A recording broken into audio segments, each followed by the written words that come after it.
दस मुख कतहु खबर यस पाही, सेन साजिगर घेरसी जाई, देख बिकट भट बड़ी कटकाई, जच्छ जीव ले गए पराई। लंका की कहानी भी कुछ विचित्र सी है। अलग अलग कहानियों में एक कहानी यह भी है, एक कथा यह भी है कि एक बार भगवान शिव से माता पार्वती ने कहा कि स्वामी, जितने भी देवता हैं सबके अपने अपने अपने भव्य महल हैं, एक से एक बढ़ के महल हैं, और हमारे पास कोई महल नहीं। झोपड़ी में रहना पड़ रहा है, बरगद के नीचे रहना पड़ रहा है, रोज झाड़ू मारना पड़ता है, न कोई नौकर है, न कोई चाकर है, न कोई दास है, न दासी है। हम भी चाहते हैं कि हमारी भी कुछ प्रतिष्ठा हो, ऐश्वर्य से ही प्रतिष्ठा बढ़ती है। ब्रह्मा जी हो या भगवान हरि हो, इंद्र देवराज इंद्र हो, चाहे यमराज हो, सबके अपने अपने भव्य महल हैं और हमारे पास नहीं है। मैं चाहती हूँ कि हमारे लिए भी एक महल हो जिसमें कि हम भी आराम से रह सकें, और रोज लोगों के मन में सम्मान बढ़ जाता है। ऐश्वर्य देख के ही तो सम्मान बढ़ता है। भगवान शिव मुस्कुराए, कहा कि ये कौन सी फिजूल बात आपके दिमाग में आ गई। अरे हमें महल की क्या आवश्यकता है? बिना महल के हम यहाँ संतुष्ट हैं, आनंद में हैं, भगवत भजन करते हैं और आराम से जीवन यापन कर रहे हैं। हमें आवश्यकता नहीं है किसी महल की। माता पार्वती ने कहा, लेकिन मेरी एक यही इच्छा है। बड़े बड़े लोग अपनी अर्धांगिनी के सामने सर झुकाते हैं, क्योंकि अपनी जिद, अपनी बात मनवाने की एक से एक गुण हमारी माताएं जानती हैं। अपने पति को कैसे पसंद किया जाए, उन्होंने भी कुछ ऐसा ही किया और बाद में भगवान शिव को मानना पड़ा, सहमति देनी पड़ी। कहा कि घबराइए नहीं, हम बनवाते हैं। उन्होंने विश्वकर्मा को बुला भेजा, आज्ञा दी कि भाई एक ऐसा महल बनाओ जो सब महलों से अच्छा हो, ऐसा महल कहीं नहीं रहा हो। विश्वकर्मा ने कहा कि आपकी आज्ञा हो और काम न हो, लीजिए मैं तैयार कर देता हूँ। और वह स्थान जो चारों तरफ समुद्र से घिरा हुआ था, गहरे सागर के बीच में वह स्थान था जिसको लंका कहते हैं। वहां जाकर के भगवान विश्वकर्मा ने अभूतपूर्व ऐसे सुंदर के का निर्माण किया जो विश्व में कहीं था ही नहीं। सोने चांदी को मढ़ दिया था, उसमें हीरे जवाहरात मोती रत्न विविध रंग के सजा दिए गए थे।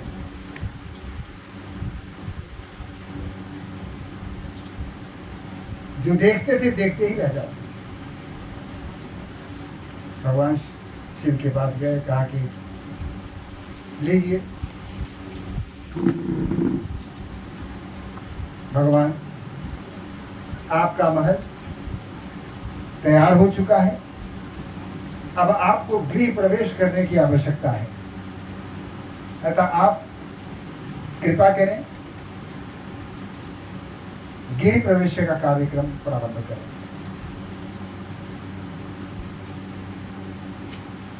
फिर उन्होंने कुबेर को आज्ञा दी कि उसमें धन संपत्ति भर दो, किसी चीज का अभाव नहीं हो। कुबेर ने पूरी धन संपत्ति वहां भर दी। किसी भी चीज की कमी नहीं थी वहां, सब कुछ भरपूर था, धन धान्य से बहुत परिपूर्ण था। अब गृह प्रवेश की जब बात आई तो ऋषि पुलस्त्य के जो पुत्र थे विश्रवा, ऋषि विश्रवा, उन्हें आमंत्रित किया गया, पुरोहित बना के बुलाया गया कि अब आप गृह प्रवेश कराइए। माता पार्वती, भगवान शिव आए। गृह प्रवेश के लिए जो पूजा अर्चना थी प्रारंभ हो गई, सब कुछ संपन्न होगा। जितने भी देवता थे सब आए, और जिन देवताओं ने उस भव्य अप्रतिम उस भवन को देखा तो सभी आश्चर्यचकित रह गए, क्योंकि ऐसा भवन तीनों लोक चौदह भवन में कहीं भी नहीं था। सभी आश्चर्य कर रहे थे और बहुत ही प्रशंसा कर रहे थे कि क्या महल है, ऐसा महल तो कभी न देखा न सुना। ये तो कल्पनाओं से भी बढ़ के कल्पनातीत है, जहाँ तक कल्पना नहीं पहुंच सकती वैसा यह महल बन पड़ा है। जैसे तैसे कार्यक्रम प्रारंभ हुआ, गृह प्रवेश की पूजा होने लगी और ऋषि पुलस्त्य के पुत्र ऋषि विश्रवा पूजा कराने लगे। पूजा जब संपन्न हुई तो भगवान शिव ने कहा कि अब आप दक्षिणा क्या दिया जाए, आपकी जो इच्छा हो हम दक्षिणा के रूप में आपको अर्पित करना चाहते हैं। आप अपनी इच्छा प्रकट करें, आप क्या लेना चाहेंगे, दक्षिणा स्वरूप आप क्या हमसे लेना चाहेंगे। विश्रवा ने कहा कि नहीं, दक्षिणा की आवश्यकता नहीं, क्या लेंगे, कोई आवश्यकता नहीं है, मैंने पूजा करा दिया, बात खत्म हो गई। हालांकि मैंने लोभ तो पहले से कहा कि नहीं, दक्षिणा तो आपको लेना ही पड़ेगा। बोलिए दक्षिणा में आपको क्या चाहिए। माता पार्वती विशेष आग्रह कर रही थी कि नहीं, दक्षिणा तो लेना पड़ेगा।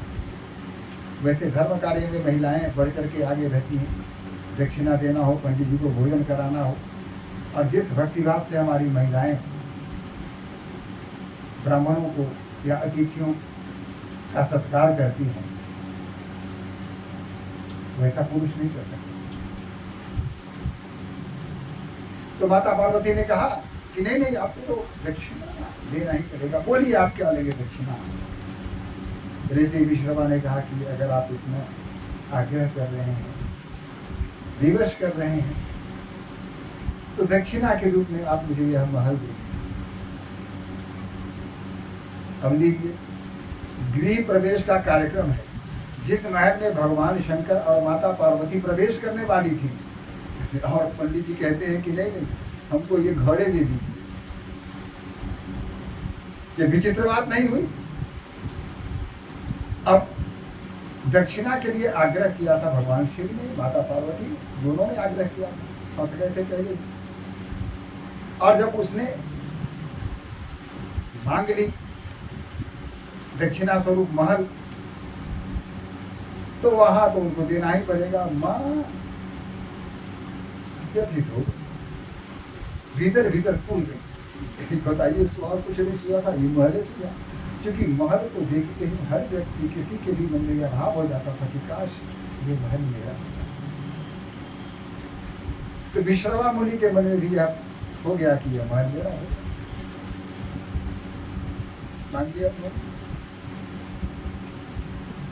माता पार्वती ने वहां कहा कि ठीक है, ले लो, लेकिन जो इस महल में रहेगा उसका समूल नाश हो जाएगा, बचेगा कोई नहीं। खैर विश्रवा ने यह बात सुनी तो उन्होंने कहा कि चलो कुबेर के अधीन कर दिया महल को और चले गए बाहर। इस तरह कुबेर ने वहां अपना स्थापना कर दिया, शासन स्थापना कर दिया। अब इधर कुबेर जो दक्षों को वहां लगा दिया, हजारों की संख्या में दक्ष वहां देखभाल करते थे। लेकिन स्थानीय राक्षसों ने जब देखा दक्ष को, उसको कहा कि यार ये महल तो हमारे लायक है। उन लोगों ने इस पर चढ़ाई कर दी, दक्ष को मार पीट के भगा दिया। बेचारा तेज आता हुआ भाग गया, जान बचा के भाग गया, और वहां राक्षसों ने उस पर अधिकार कर दिया। जब देवेंद्र को यह पता चला तो कुपित हो गए, क्रोध में आ गए, और देवताओं की सेना लेकर आए और उन्होंने फिर लंका पर चढ़ाई कर दी। जितने भी राक्षस थे सबको मार काट के पड़ा दिया, और फिर दक्षों को वहां रख दिया, देखभाल करो। इधर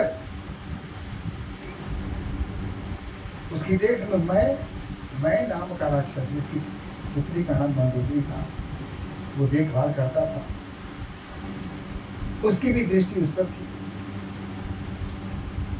रावण को अपने दामाद के रूप में वह पाना चाहता था। वो चाहता था कि अगर राजा रावण उसके दामाद हो जाए तो मेरे लिए भाग्य, इससे बढ़ के और कुछ नहीं हो सकता है, मैं सौभाग्यशाली हो जाऊंगा। क्योंकि इतना प्रतापी राजा, इतनी शक्ति संपन्न राजा, जो देवता भी इससे डरते हैं, दानव गंधर्व ये सब इससे डरते हैं। कहते हैं कि जब रावण चलता था तो धरती हिलती थी, और देवताओं को पता चल जाता था, गंधर्वों को पता चल जाता था, ऋषि मुनियों को पता चल जाता था कि वो रावण जा रहा है, तो सभी सुमेरु पर्वत की गुफा में जाकर छुप जाया करते थे। ऐसी स्थिति थी। रावण ने मंदोदरी के साथ उसका विवाह हो गया। बाद में उसने अपने भाइयों का विवाह कर दिया, कुंभकर्ण और विभीषण का भी विवाह हो गया। मैंने क्या किया कि कहा कि वह जो राजमहल है वो आपके योग्य है, आप उसे, एक कहानी में यह भी है मैंने उसको दिया। दूसरी कहानी है कि रावण ने देखा कि राक्षसों को इंद्र ने मार के भगा दिया है और वहां दक्षों को नियुक्त कर दिया है देखभाल करने के लिए, तो वह क्रोधित हो गया। क्रोध में भर के वो चढ़ाई कर दी लंका पर, और जितने दक्ष थे उन्होंने जब देखा कि रावण आया है, उसके नाम से सारे दक्ष वहां से भाग करेंगे, एक भी वहां ठहरा नहीं। रावण ने उसको अपने अधीन में कर लिया और वही रहने लगा। अब राजन को रहने का ठिकाना मिल गया था। एक तो लंका दुर्गम स्थान पर था, समुद्र से घिरा हुआ था, गहरे सागर थे, उसके बीच में लंका था। वहां तक पहुंचना किसी के बस की बात थी नहीं। जितने भी बड़े बड़े शूरवीर राक्षस थे उन लोगों को उसने वहां बुलाया और यथास्थान देकर उनको आवास की व्यवस्था कर दी। इसके साथ इसके कुटुंब या इसके मंत्री वगैरह जो पिछले जन्म में थे वो सभी राक्षस बन गए थे। वो एक से एक महाबली थे। कुंभकर्ण तो 6 महीने तक सोता ही था, एक दिन के लिए जगता था, और एक दिन में ही इतना खा पी लेता था कि लगता था कि अगर ये 6 महीने न सोए तो पूरे संसार के एक भी जीव कुछ भी बचेगा नहीं, सब खा पी जाएगा। मदिरा पी करके 6 महीने तक सोया रहता था। ये ब्रह्मा और माता सरस्वती की कृपा के कारण ऐसा हुआ, नहीं तो उसी समय ब्रह्मा जी की सृष्टि समाप्त हो जाती, बचता कुछ नहीं। खैर इस तरह से यह काम होने लगा। अब रावण ने अपने सभा सबकों को बुलाया। कहते हैं कि उसके 1 लाख पुत्र और 1.25 लाख नाती थे। पूरा संयुक्त परिवार था, सब एक साथ रहते थे। अब आज तो है ना कि पति पत्नी एक साथ हो गए, विवाह हुआ और बेटा अपनी पत्नी को लेकर के अलग हो गया। तो एकल परिवार की परंपरा अब चल चुकी है। 2 बेटा है, तो एक दिल्ली में है और दूसरा मुंबई में है। दोनों का अलग अलग परिवार है। 1-2 पुश्त के बाद शायद एक दूसरे को पहचान भी न पाए। कि हम एक ही पिता के संतान हैं, हम एक ही जगह से आए हैं, शायद यह भी न पहचान पाए, ऐसी स्थिति आ गई। लेकिन उस समय संयुक्त परिवार की परंपरा थी, इतना बड़ा परिवार होते हुए भी सभी एक साथ रहते थे। लेकिन ऐसे ही नहीं रहते थे, सबको अपना काम बटा हुआ था, सब अपना अपना काम करते थे। जिसको जो कार्य दिया गया वो अपने कार्य में लगा रहता था, क्योंकि जब कोई काम नहीं होता है तो मस्तिष्क में अनर्गल बातें आती रहती हैं, फितूर की बातें, फितूर की सोच आती रहती हैं, और आदमी बेकार की बातों में सोचता सोचता अनर्गल काम कर बैठता है। और अगर काम कर रहा हो तो उसे समय नहीं मिलता कि वह बिना बात की सोच विचार करे और यूं ही बैठा रहे। तो इतना बड़ा परिवार, फिर भी आपस में कोई क्लेश नहीं, कोई झगड़ा नहीं, सभी राक्षस कुल के थे, लेकिन कभी आपस में कोई कलह नहीं, कोई झगड़ा नहीं, कोई विवाद नहीं होता था। एक से एक बड़े भयंकर राक्षस वहां रहते थे, उनमें भी आपस में कोई झगड़ा नहीं था। उनका उद्देश्य था देवताओं को कैसे समाप्त किया जाए। राजा ने सभा, रावण ने सभा बुलवाई और सभा में इसने कहा कि देखिए, ये देवता बड़े डरपोक हैं, ये हमसे युद्ध कर नहीं रहे हैं, हमें देखते ही भाग जाते हैं, छुप जाते हैं, सामने आने का साहस नहीं कर पाते, और मैं चाहता हूं युद्ध करना, लेकिन देवता हमारे शत्रु हैं, इनका विनाश हमारा पहला कर्तव्य है। कैसे इनका विनाश होगा, इस पर विचार करने की आवश्यकता है। हम देवताओं का कैसे अंत करें। तीनों लोक में, 14 भुवन में सर्वत्र हम राक्षसी राज्य करना, स्थापित करना चाहते हैं। इसके लिए देवताओं को समाप्त करना अत्यंत आवश्यक है।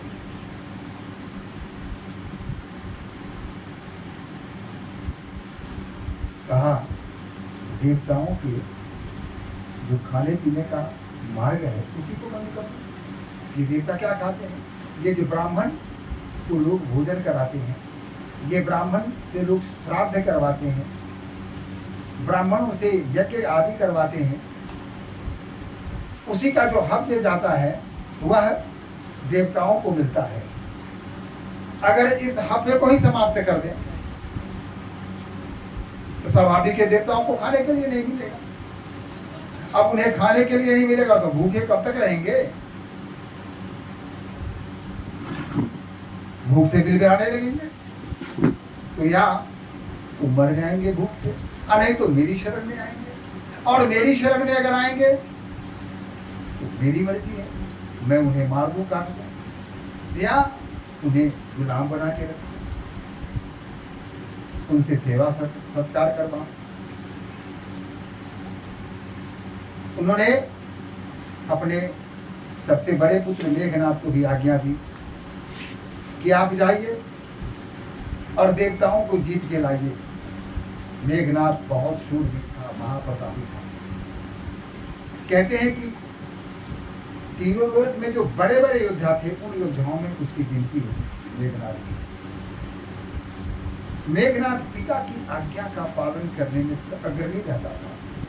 अगर पिता ने किसी काम के लिए उन्हें आज्ञा दी तो समझिए कि वह काम हो गया। किसी भी मूल्य पर मेघनाथ पिता की आज्ञा का पालन करता था, किसी भी स्थिति में। इस प्रकार मेघनाथ ने स्वर्ग पर चढ़ाई कर दी, अमरावती पर चढ़ाई कर दी, इंद्र को पराजित कर दिया, कुबेर को पराजित किया। रावण को देखते ही कुबेर डर गया। फिर क्या था, कुबेर का जो पुष्पक विमान था उसे लेकर अपने पास आ गया। अब पुष्पक विमान का मालिक रावण बन बैठा। ये जो सूर्य हैं, चंद्र हैं, वरुण हैं, अरुण हैं, जितने भी ये देवता हैं सब उसके यहाँ चाकरी किया करते थे, दास दासियों के रूप में उसके यहाँ काम किया करते थे। डर के मारे किसी का साहस नहीं था कि रावण के विरुद्ध कोई कुछ बोल सके। चतुर्दिक चारों तरफ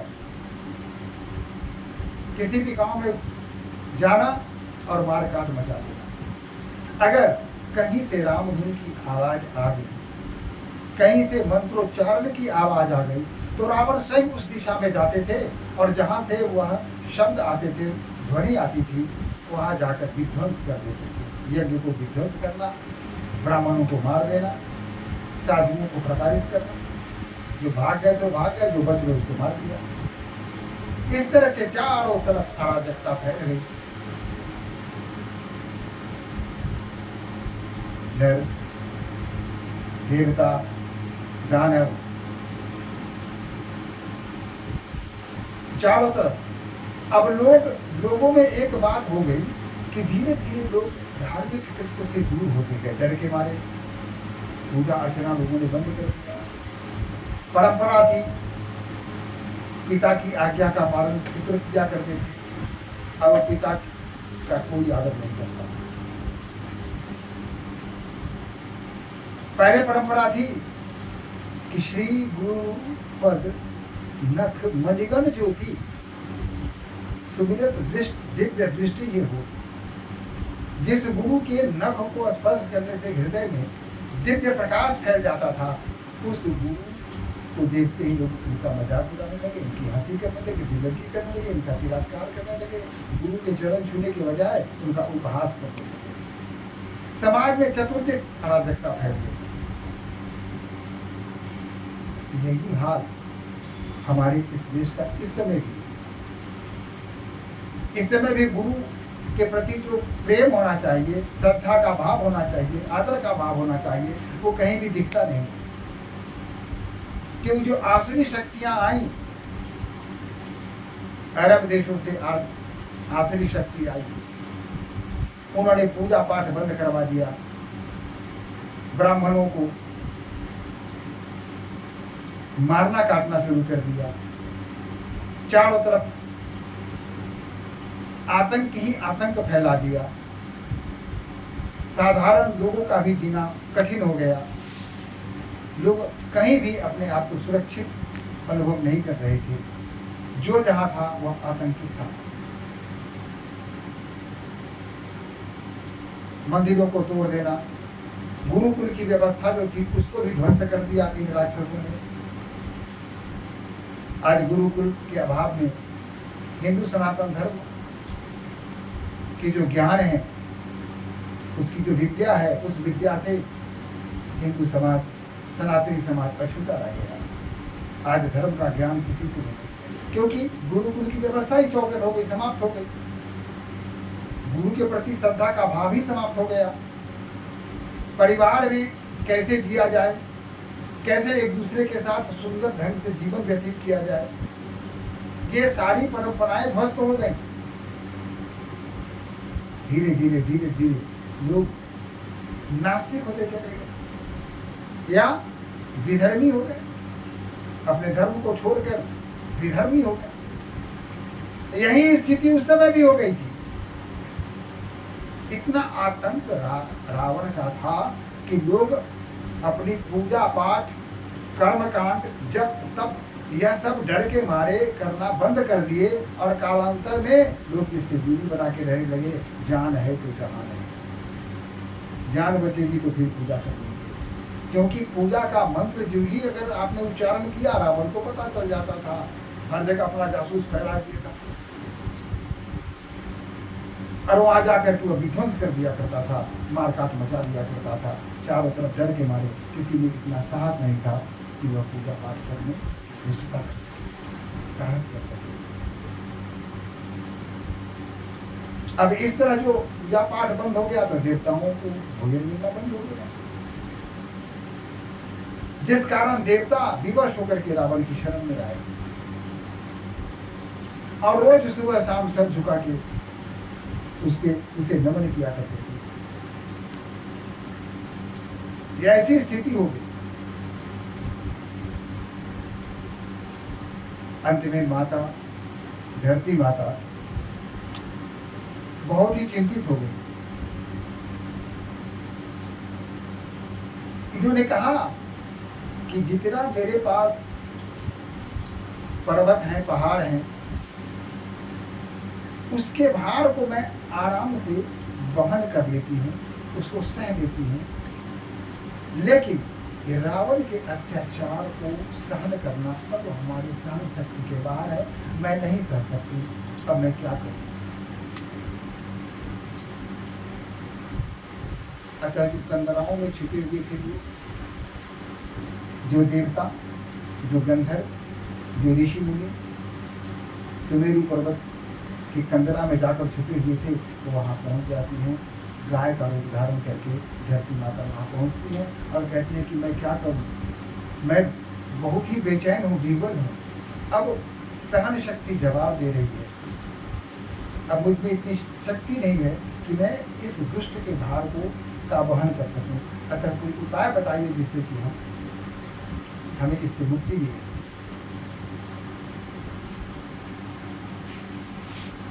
देवताओं ने कहा कि ये तो हमारे समझ में नहीं आता है। देवताओं ने कहा कि ये तो हम भी नहीं समझ पा रहे हैं, हम आपकी क्या सेवा करें, आपकी क्या सहायता करें? हम तो स्वयं बेचारे बने बैठे हैं, हमारी समझ में भी नहीं आ रहा है कि मुझे क्या करना चाहिए, हमें क्या करना चाहिए। अगर हम करने योग्य होते तो इस कंदरा में कहाँ छिपे होते। माँ धरती रोने लगी, जो गाय के रूप में आई थी। उसने कहा तो मैं क्या करूं, कोई मार्ग तो होगा जिस मार्ग का अनुसरण करके हमें इससे मुक्ति मिलेगी। ये जो अत्याचार चारों तरफ फैला हुआ है, धेनु सूद संत, ये सभी देवर हैं। धार्मिक कार्य कहीं हो नहीं रहा है, जब तब सब ठप पड़े हैं, मंदिर तोड़े जा रहे हैं, मूर्तियां खंडित की जा रही हैं, ब्राह्मणों को काटा जा रहा है। ऐसी स्थिति में मैं क्या करूं? कोई उपाय तो होगा। उसी में से एक देवता ने कहा कि ऐसा है कि हम लोग ब्रह्मा जी के पास चलते हैं, शायद वही कोई ऐसा सुझाव दें, वही कोई ऐसी युक्ति निकालें, क्योंकि सब किया कराया तो उन्हीं का है। उन्होंने रावण को, कुंभकर्ण को अगर ऐसा वरदान नहीं दिया होता तो इतना अत्याचार थोड़ी करता वो। सब किया कराया उन्हीं का है, तो उनका किया कराया है तो चलिए उन्हीं के पास चलते हैं। देवता, ऋषियों, गंधर्वों ने एक मत से कहा कि हाँ, एकदम सही बात आपने कही, चलिए ब्रह्मदेव को ही हम लोग घेरते हैं, उनसे ही शिकायत करते हैं, उपालंब लेकर उनके पास चलते हैं, कोई उपाय बताए। क्योंकि ये जो भी विनाश लीला कर रहा है रावण, उनकी कृपा से ही कर रहा है।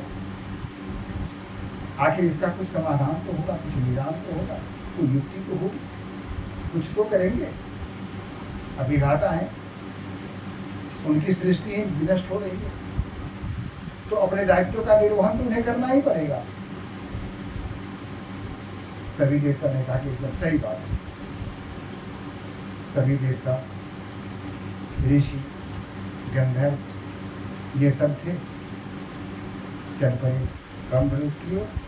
और गौ माता भी, जो गाय के रूप में धरती माता थी, वो भी पीछे पीछे हो चली और सभी धर्म की रक्षा के लिए ब्रह्मा जी की शरण में सभी प्रस्थान कर गए।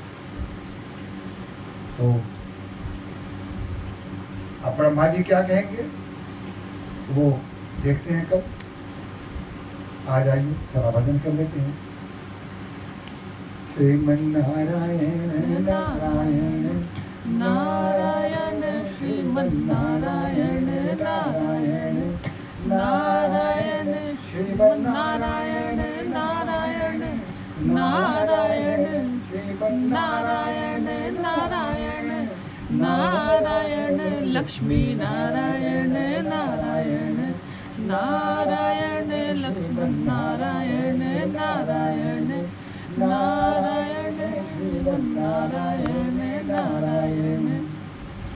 ओम सहना भवतु सहना भुनक्तु सहवीर्यकरवावहै तेजस्विनाधीनमस्तु माँ विशाल है। ओम शांति शांति शांति।